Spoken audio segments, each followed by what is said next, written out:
Alta Profit, assurance vie, retraite, immobilier, le meilleur de l'épargne en ligne depuis plus de 25 ans. Le conseil en plus présente Sud Radio, les incontournables de la gestion de patrimoine, Thomas Binet.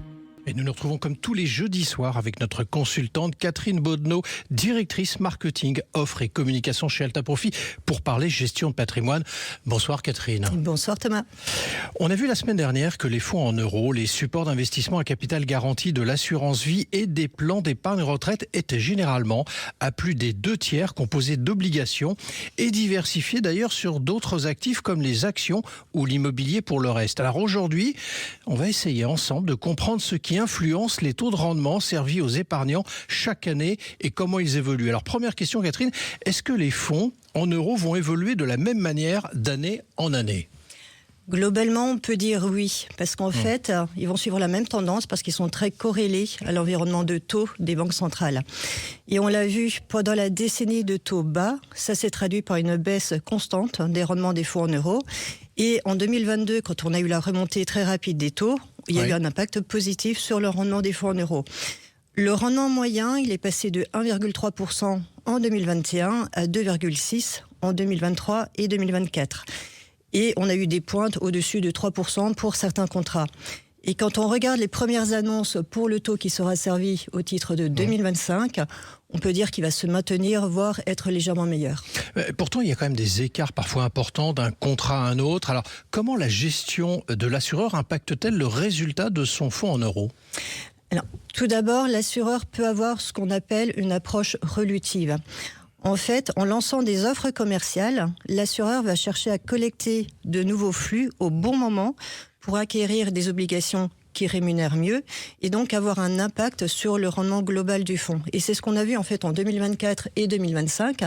On a vu se multiplier des offres commerciales de bonification. Donc on avait plus 1,5, plus 2% de bonification sous condition. C'était en fait pour profiter de ces fenêtres favorables. Et en fait, c'est vraiment une approche gagnante à la fois pour l'assureur et pour l'épargnant.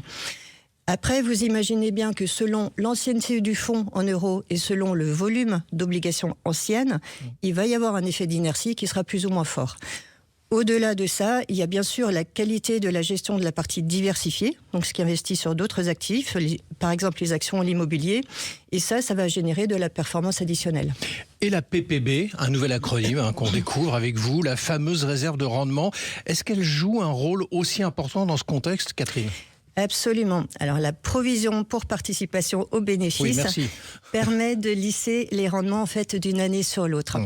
Donc quand les marchés sont porteurs, l'assureur met de côté une partie des bénéfices qu'il pourra resservir au moment où c'est nécessaire lorsque les périodes sont moins favorables.